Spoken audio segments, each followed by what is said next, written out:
Next point would be, so what is it, point 5?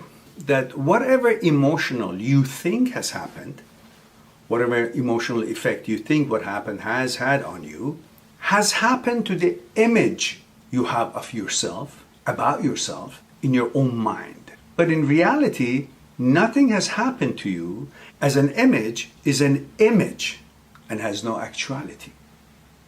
So whatever you think has happened to you, it has happened to your image, the image you had of yourself in your own mind about yourself. We interact with people and life in general through the images we create for that particular project or task or meeting or purpose, and then we dismantle this image and go on to the next thing on the to-do list of the day, and we employ a different image to deal with that other thing that we are about to negotiate, we are approaching to negotiate with. For example, if you go to a store to buy milk, you have an image of a shopper. But the clerk who's selling you the milk has the image of a shopkeeper. If you get on a bus to go to school, you have an image of a passenger. But if you're driving the bus, you have an image of a driver. You're at school in the classroom, you have an image of a student.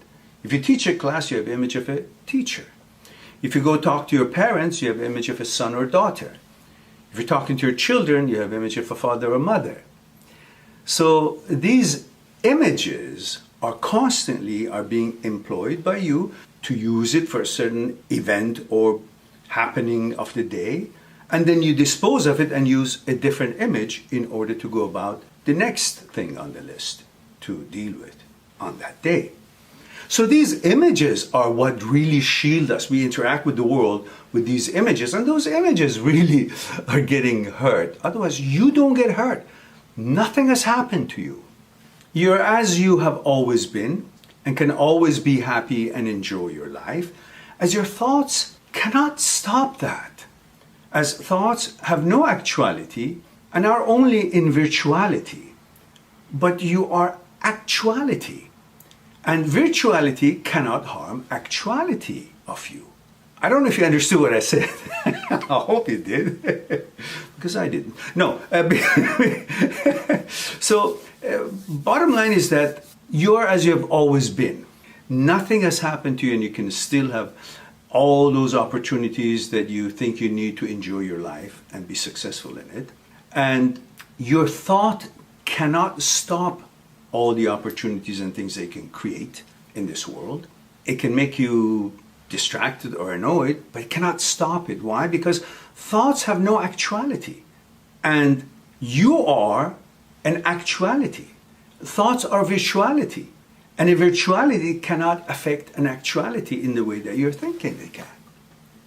So, in other words, you don't need to think that something bad has happened to you, but you're conditioned to think that something bad has happened to you. Ever since childhood, if you did something and they took a cookie away and you identified yourself with what you had. So they took a cookie away, so your worth and value was one cookie less. So you started crying. So you thought if something has been taken away from you, you have to be sad.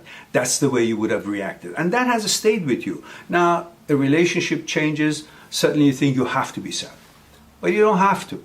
Nothing has happened to you. You're still as good as you've always been, and just focus on going on with your life and focusing on bigger and better things. I'll talk to you later.